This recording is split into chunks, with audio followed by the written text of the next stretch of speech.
அவுது பில்லாஹி மினஷ் ஷைத்தானிர் ரஜீம் பிஸ்மில்லாஹிர் ரஹ்மானிர் ரஹீம். அல்லாஹ்வின் அருள் கொண்டு அல் குர்ஆனின் ஒளி உங்கள் இதயங்களை பவளமாக மாற்றட்டும் இன்ஷா அல்லாஹ். நூருல் குர்ஆன் ஒஃபிஷியல் யூடியூப் சேனல் ஊடாக உங்களுக்கு சலாத்தை தெரிவித்துக் கொள்கின்றேன். அஸ்ஸலாமு அலைக்கும் வரஹ்மத்துல்லாஹி வபரகாத்துஹு.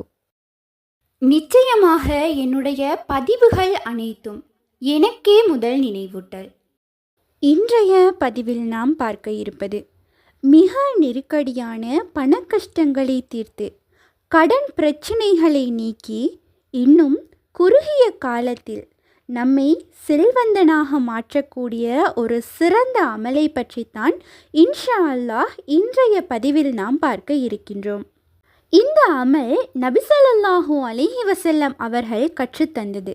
இன்ஷா அல்லாஹ் இந்த ஒரு அமலை மட்டும் நீங்கள் சில நாட்கள் செய்து பாருங்கள். உங்களுடைய குடும்பத்தில் இருக்கக்கூடிய பண நெருக்கடி கொஞ்சம் கொஞ்சமாக விலகுவதை நீங்களே கண்கூடாக பார்க்க முடியும். செல்வம் வரக்கூடிய எல்லா வழிகளையும் அல்லாஹ் திறந்து வைப்பான்.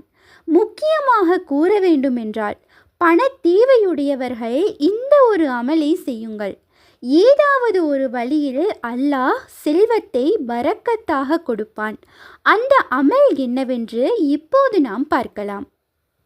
ஒருவர் பெருமானார் ஸல்லல்லாஹு அலைஹி வஸல்லம் அவர்களிடம் வந்து தமது வறிய நிலைமையை பற்றி முறையிட்ட பொழுது, அவர்கள், நீர் இல்லத்தில் நுழையும் பொழுது வீட்டில் உள்ளோருக்கு சலாம் கூறுங்கள், எவரும் இல்லாவிட்டாலும் சலாம் கூறுங்கள், அதன் பிறகு சலவாத்து கூறுங்கள், அதன் பின் சூரா இஹ்லாஸை ஓதிக்கொள்ளுங்கள் என்றார்கள். அவ்விதமே அவர் செய்ய விரைவில் வறுமை நீங்கி செல்வந்தர் ஆனார்கள். தம் உறவினர்களையும் ஆதரித்தார்கள். எவ்வளவு சிறப்பான ஒரு விடயம் என்று பாருங்கள். வீட்டிற்கு நாம் சென்றவுடனே அங்கு இருக்கக்கூடியவர்களுக்கு நாம் சலாம் கூற வேண்டும். இன்னும் சலவாத்தையும் நாம் ஓதிக்கொள்ள வேண்டும். இன்னும் சூரா இஹ்லாஸையும் நாம் ஓதிக்கொண்டோம் என்றால் சிறிது காலத்திலேயே நம்முடைய பண கஷ்டத்தை நீக்கி வறுமையை நீக்கி அல்லாஹ் செல்வந்தனாக மாற்றுகின்றான். அந்த சஹாபி செல்வந்தனாக மாறிய பிறகு தம்முடைய உறவினர்களையும் சேர்த்து கவனித்து கொண்டார்களாம். அந்த அளவு செல்வத்தை அல்லாஹ் பரக்கத்தாக கொடுத்திருக்கின்றான். ஒரு சிறிய அமல்தான் நம்முடைய அத்தனை பிரச்சனைகளையும் நீக்குகின்றது. இன்னும் மற்றொரு ஹதீஸில் இடம்பெறுவது என்னவென்றால், ஒருவன் இதனை 13 தடவை ஓதிக்கொண்டு வீட்டுக்குள் நுழைந்தால் பொருளாதார நிலைமை உயரும். குறுகிய காலத்திலேயே அவர் பணக்காரனாகி விடுவார்.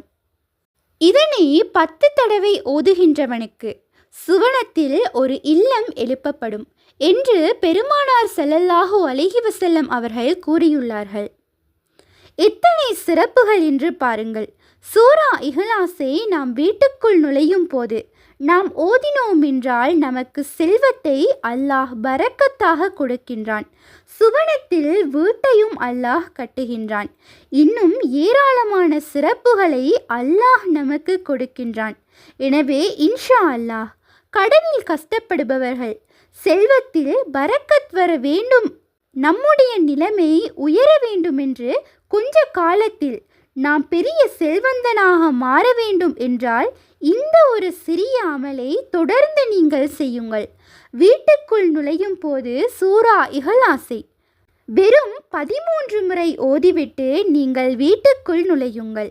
சில நாட்களிலேயே அல்லாஹ் மாற்றத்தை கொடுப்பான். எனவே இன்ஷா அல்லாஹ் இந்த சிறந்த ஒரு அமலை தவறாமல் செய்து இதனுடைய ரஹ்மத்தையும் பரக்கத்தையும் பெற்றுக்கொள்ள எல்லாம் வல்ல அல்லாஹ் நம் அனைவருக்கும் நற்கிருபை செய்வானாக. ஆமீன். இன்ஷா அல்லாஹ் நீங்களும் ஆமீன் என்று கூறுங்கள். இந்த பதிவானது உங்களுக்கு பயனுள்ளதாக இருப்பின் அல்ஹம்துலில்லாஹ் என்று கமெண்ட் செய்யுங்கள். மேலும் உங்களுடைய மேலான துஆக்களில் என்னையும் சேர்த்து கொள்ளுங்கள். உண்மையான அறிவை தேடும் வழி அல் குர்ஆனாகும். உங்கள் ஆதரவுகளுக்கு ஜஸாக்குமுல்லாஹ் ஹைரன்.